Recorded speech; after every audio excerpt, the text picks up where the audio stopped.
Welcome everybody to this overview of the accident pyramid, where we're going to learn a bit about the concept of the accident pyramid, in particular the concept of near misses. A really important thing that we need to understand for reducing the overall number of accidents in a workplace.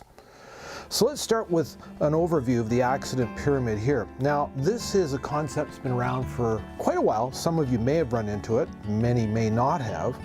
But what it basically says is at the bottom here we have something called near misses. And if we have a lot of these, it results in accidents without injury. Have, a fair number of those, it results in accident with injury, and then it results in lost time injury, and eventually, unfortunately, in some cases, a fatality, which we certainly don't want in an organization. But what we want to focus on here today is this piece down here, the near misses. And near misses are basically, well, events in an organization like these guys here, in say a warehouse where there's a forklift driving by, just very nearly missing some people. Now, nobody got injured or hurt as a result of that, which is a good thing, but it came pretty close. And people may just shrug it off and ignore it. The problem is that keeps happening. Sooner or later, somebody's going to get possibly injured, or there could be an accident without injury. Now, over here we've got an accident without injury where we have a bunch of folks in, say, a warehouse again, where some product has fallen over, maybe it wasn't properly stacked, or maybe it got bumped by a forklift and it fell over. Now, nobody was injured, maybe some product was damaged, but that's an accident without injury. Lots of these eventually result in a bunch of these. If we keep going and we don't deal with these, eventually they lead to accidents with injury. So this is where somebody actually suffers a physical injury, maybe requires first aid or medical attention of some type. Again, unfortunate, and we don't want really anybody in the organization to have those kinds of issues. Now, here's the really kind of, not nice part of this, is if you keep going, you don't deal with these as a result of not dealing with these, you end up with something called lost time injuries, where somebody's actually has to, take time off work and miss work because of an injury. In some cases, it can be, pretty serious. And again, all this builds up, and if it's not dealt with eventually, there can be a fatality in an organization where there's a loss of a life in an organization. And that's certainly something that we don't want to have happen. So the beauty of the accident pyramid, as it says, is that you might have large numbers of these near misses down here. They will result in potentially quite a few accidents without injury, and onward and upward up the pyramid. Now, if you start to deal with these near misses and you start to eliminate them, it reduces the opportunity and number of these and these and these, and eventually can make these all go away. And that's why it's so important to start to work down here, because these are easy to deal with. Something bad hasn't happened to anybody yet, and so we can stop that by starting to deal with these.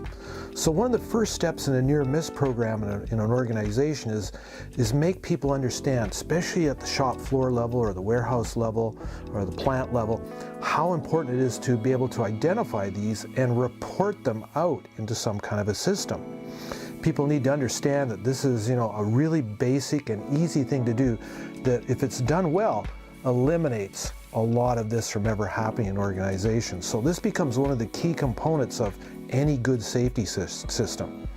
So I've represented these near misses as kind of like blocks or boxes here, like any pyramid would be built up of stones and things. And there's a lot of these at the base. There has to be down here, otherwise it wouldn't be a pyramid.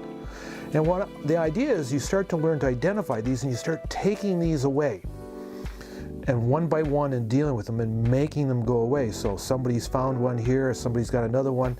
And what you do is you put all these near misses you find into some type of reporting system.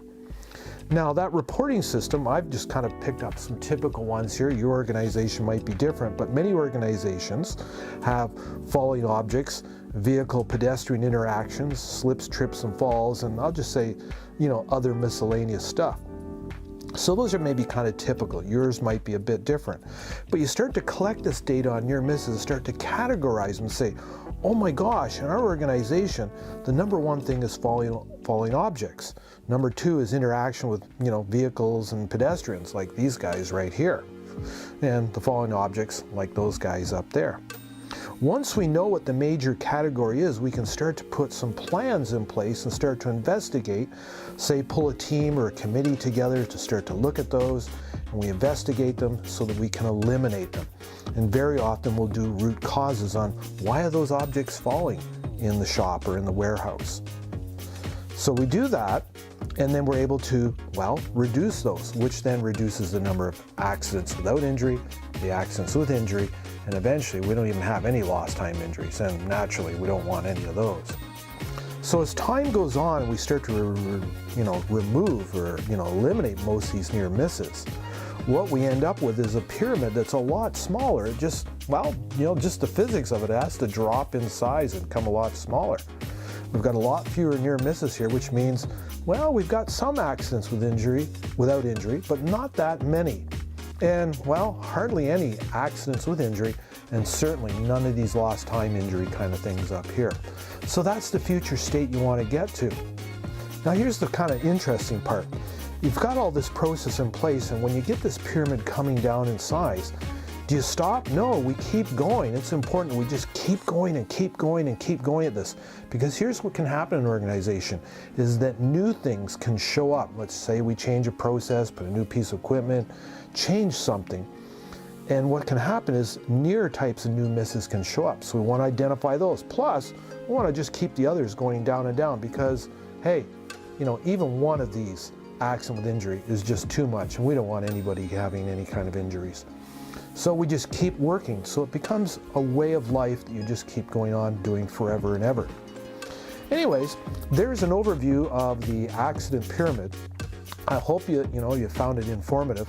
It's a good introduction to the concept of the accident pyramid and why near misses, identifying them and reporting them is absolutely so critical to anybody's good safety program. Be safe out there, and be looking for those near misses and make sure you report them. Take care. Bye.